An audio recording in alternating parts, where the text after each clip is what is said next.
Hello everyone, Food to Beauty চ্যানেলে তোমাদেরকে স্বাগত। আজকে তোমাদেরকে আমি কি রেসিপি দেখাতে এনেছি বলো তো?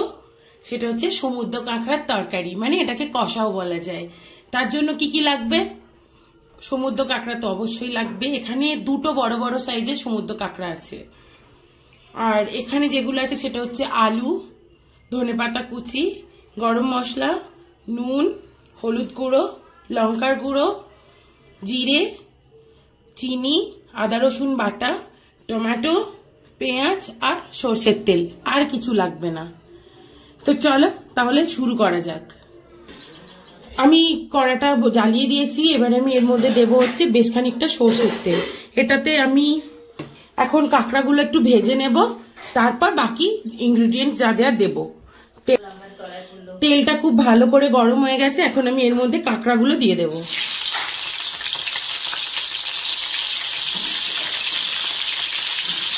কাঁকড়াটা অনেকটা বড় ছিল, দুটো কাঁকড়াই বেশ অনেকটা বড় ছিল। এগুলো একটুখানি ভাজা ভাজা হয়ে যাক। দেখো আমার কাঁকড়াগুলো ভাজা হয়ে গেছে। এর থেকে বেশি কিন্তু আর ভাজবো না, কারণ কাঁকড়া খুব বেশি ভেজে ফেললে আবার তেতো তেতো খেতে হয়ে যাবে। তাই এরকম ভাবে ভেজেই আমি তুলে নেব। দেখো কাঁকড়াগুলো আমি ভেজে তুলে নিয়েছি। এবারে এই কড়াতেই আমি আবারও তেল দেব।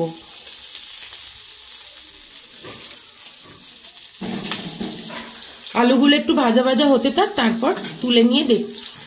আলুটা আমার ভাজা হয়ে গেছে, এবার আমি তুলে নেব। এই দেখো, এবারে এই কড়ার মধ্যেই আমি দেব হচ্ছে গোটা জিরে ফোড়ন।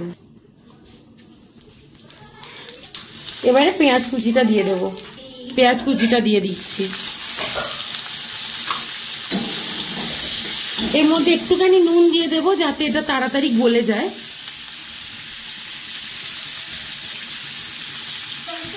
এটাকে খুব ভালো করে লাল লাল করে ভাজা করতে থাকি, তারপর বাকি মশলাগুলো দেব। কড়াটাকে আমি বেশি জোর দিয়ে একটুখানি অন্যদিকে গিয়েছিলাম আলু ভাজতে ভাজতে, তখন আমার কড়াটা পুড়ে গেছে।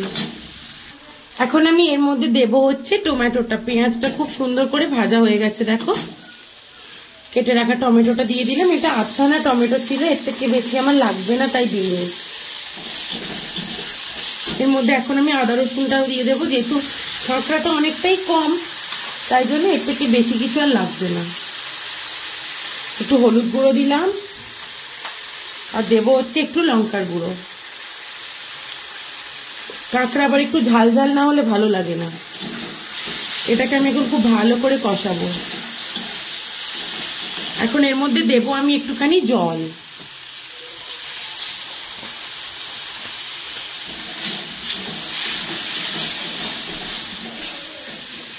মশলাটা থেকে তেল ছাড়ুক। দেখো মশলাটা থেকে কত সুন্দর তেল ছেড়ে গেছে। এখন আমি এর মধ্যে ভেজে রাখা আলু আর কাঁকড়াটা দিয়ে দেব। এইবার জাস্ট আর 4-5 মিনিট কি 10-6 মিনিটের কাজ। এটা খুব ভালো করে এর সঙ্গে মিক্সড করে নেব মশলার সাথে। নিয়ে আমি এতে জল ঢেলে দেব। খুব বেশিক্ষণ কষানোর দরকার নেই, একটু গায়ে গায়ে লেগে যাবে, ব্যাস। এবারে আমি এর মধ্যে জল দিয়ে দেব।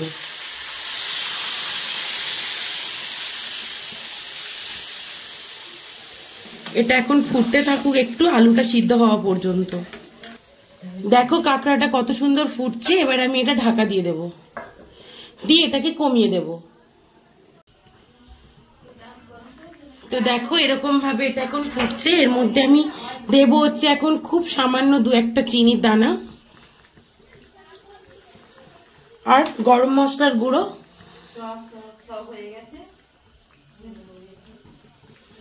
আর দেব হচ্ছে একটু ধনেপাতার কুচি। এটা আর সামান্য একটুখানি ফুটলেই হয়ে যাবে। দিয়ে আমি আবার ঢাকা দিয়ে দেবো কয়েক মিনিটের জন্য। আলুটা সিদ্ধ হয়ে গেলেই হয়ে যাবে।